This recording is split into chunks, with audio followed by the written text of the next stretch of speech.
Carter has been a working actor for decades, but he has made a big name for himself over the past 6 years as Mr. Carson on the PBS series Downton Abbey. Mr. Carson is a rather buttoned-up butler. Jim Carter is anything but. He is in town tonight doing a magic show at the Music Hall in Portsmouth. It benefits WandAid, an organization he co-founded with Downton executive producer Liz Trowbridge and humanitarian Linda Cruz. Uses magic and music to help those in dire circumstances.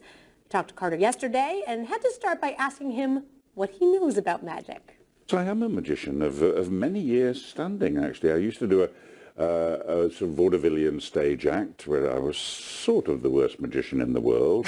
And I've always done little bits of close-up magic as well. Yeah, I enjoy it. And so as the worst magician in the world, would you still manage to wow people, or was it more of a comedic? It was funny, but there were one or two tricks that people went, oh my God, he really can do it. Yeah. I used to do that a lot when I was younger in clubs, comedy clubs and things like that, and then for charities and fundraisers and various things. But after about 30 years of doing it, I retired it gracefully. Because you just, the magic wore off for you, so to speak? A little bit, yeah, a little bit. And also there's something sad about turning up with a suitcase full of props and setting up. And then one of the main gags was that I was doing the show, 500 playing cards, 50 billiard balls, 3 dead doves would all fall out of my pockets onto the stage, and it took such a long time to clear up afterwards. So I got tired of it. But now you're doing it again, and it's for a really good cause. But what got you back into it? Well, it was a conversation, really, as we were filming Downton Abbey. We filmed the posh house bits at Highclere Castle, which is about 90 minutes west of London, and our producer Liz Trowbridge introduced me to Linda Cruz, who's an aid worker who's worked on the front line in disaster areas for 15 years or more, in Thailand after the tsunami, in the Philippines after the typhoon, and more recently in Nepal, and after the earthquakes last year. And Linda realised that when people are traumatised, when their livelihoods have been taken away, when their houses have been destroyed, one of the essential parts of recovery, as well as physical recovery, is psychological recovery. And if you can do a trick, magic tricks, cross language barriers like music, you don't need language to make a child laugh. And if you can make a child laugh with some magic, then mum and dad gather round to see what's going on, and they start to smile, and they gather together as a group. And then from that, a conversation can grow about how can we help you, what can we do to help. So magic is the way in, it's the connection, really. And Linda has this wonderful model where she doesn't believe in giving people a handout of, a bag of rice or anything. She gives them a hand up. How can we get you back on your feet? What do you need? And often in these places, it's as simple as, if you can get me a cow and 100 chickens, I can make a livelihood. I can feed my family. I can sell the milk. It's often very simple things. And her genius is to identify what people need, get the local or the national business community involved, getting behind these people and helping them, putting their lives back together. So from that conversation at Highclere Castle, Linda's an amateur magician, I'm an amateur magician. Why not? Let's get together, let's do this. And we're over here, in New England doing fundraisers in support of WandAid. And so this fundraiser in Portsmouth is going to go specifically to earthquake victims in Nepal. In Nepal. And I'll be telling stories from Downton Abbey. I'll be doing some magic. And then we should be having an auction and various things to raise money and to tell people about what we're doing. And the great thing is, because I think everybody involved in WandAid are volunteers. 90% of what we raise goes straight to the earthquake victims where it can do the most help, So speaking of Downton Abbey, I mean, did you start then doing magic? Did pieces of silver start disappearing from the table when Mr. Carson was there? Well, we had the odd party, being actors, we're fond of a party. So the odd party or evening in the pub when a bit of magic might come out, but not on the set really, because there were gimlet-eyed housekeepers from Highclere Castle keeping an eye on the silverware. Oh, so they really did keep an eye on you? Oh, yeah. Really? Oh, no, we couldn't move anything without their say-so. And these ladies with white gloves would come and carefully move the flower arrangement or the lamp, because, I mean, there's a painting in there worth £8 million, oh. $12 million or something like that. So So this was real. Yeah, so all the criminals of the world get rid Yeah, you know where to go. No, this was real. So we obviously, you know, we had to be very careful of the fabric of the place. That blew my mind because I knew that they had actually filmed in a real castle, but I didn't realize that Downton Abbey actually still kind of exists. Why would they possibly have a $12 million painting hanging around? I guess it's an earl that owns this building and clears out for Downton to come film. Got to admire their commitment to realism.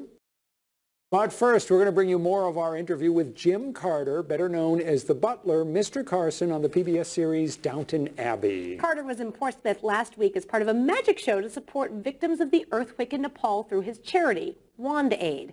He also tells stories from Downton as part of the show, so we had to ask him a couple questions about it as well.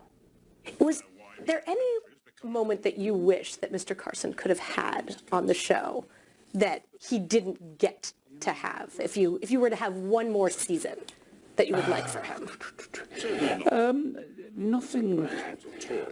I would like to have seen Carson on a day off, really, because he always works. We always see him at work. And I always wondered, what would he do with the day off? Would he go fishing? Would he talk to the gardener? Would he get drunk? I mean, who knows? So, Mr. Carson drunk might have been interesting. I think that would have been nice, because it would have been nice just to see a little bit, you know, him off duty a little bit more. So maybe that would have been nice, yeah. And do you have a particular moment, other than probably the very last episode, which was, I'm sure, very emotional for everybody, but a moment that you will always cherish with you forever about taping this show?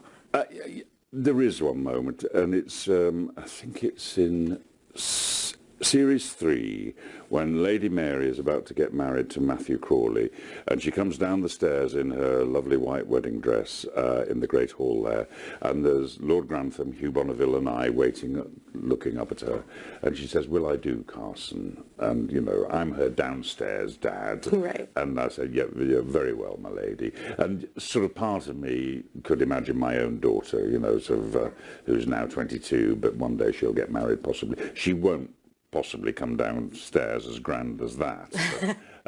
So that was a tender moment, just a little moment, but I enjoyed that, yeah, I treasured that. Yeah, but I've read somewhere now that you're very glad to be leaving the tuxedos behind.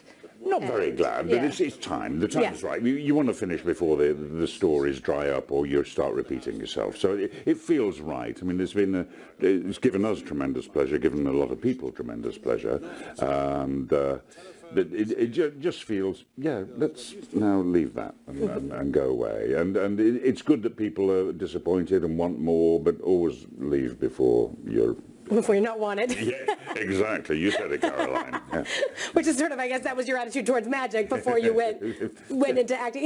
Is it nice now that you really are so well known that you can do more projects like this and get out and do more for people? Yeah, it's absolutely brilliant. I mean, the profile that Downton Abbey's given us all, not just me, because everybody works hard for charities, it just means that we can do that work more effectively, and it gives me the time, buys me the time to be able to do things, because I'm here in America this week. I'm going to Nepal in 3 weeks' time to this devastated village where Linda Cruz has worked before, so I'm going to go out to see for myself, to see that the work we're doing is right, that it's effective. We'll take a film crew with us so we can get the word out to more people, and it gives me the time to work for WandAid, and and really hopefully help make a difference, where it's needed. Does it feel even more meaningful for you when you're doing magic for people who don't have anything? I know you were at a homeless shelter yesterday. Yeah, it does. I was at the homeless shelter here in Portsmouth, Crossroads, I think it's called. Lovely people. What a lovely welcome we got. There was a lady called Dawn there, shaking with excitement to meet Mr. Carson, and a little girl called Crystal came up to help me with a magic trick. It was shining out so bright, this girl, my goodness. And we just had a lovely sort of just half an hour there, but it was nice. And people in difficult conditions, here in beautiful Portsmouth, but they have a difficult life, and it just makes them smile and laugh for half an hour. It's got to help, hasn't it, really? Yeah. Absolutely. What doesn't it? What makes you laugh? Oh, that's... Sorry, was that difficult? My wife makes me laugh. She's the funniest. She's very funny. She's the funniest woman in the world. She makes me laugh a lot. I don't know. I tell you, Modern Family makes me laugh. Do you ever watch Modern Family? I love Modern Family. Makes me laugh a lot. That Yeah. I like that. This is kind of the opposite of Downton. I mean, they're all... It is slightly. Although they've mentioned Downton a few times on Modern Family. We've got the young, Manny Pritchard that watches the marathon episodes of Downton Abbey. So it's good to hear that the British people enjoy American television as much as Americans enjoy British television. Because TV, I mean, because I'm elderly, so the TV hides in strange corners of your, television set, and I can't always find it because it's in some curious channel that's too complicated for me. But things like, Modern Family, Veep makes me laugh. That makes me laugh a lot. Yeah, and Imelda Staunton. Because she's your wife and she's wonderful. Yes, of course. Yes. She won't see this, so I'm just saying this. Well, we are online, so you can send her the link. We don't know how to do that. All right. I was hoping to pick up some new viewers across the pond, but no such luck. Such a disappointment. He can't even send a link to his wife. I know, when he's singing her praises, but he was a great guy. Really, really fun to talk to. And, he's just, we've talked about just, that easy, endearing manner that he has, that great voice. It's just, he's the whole package.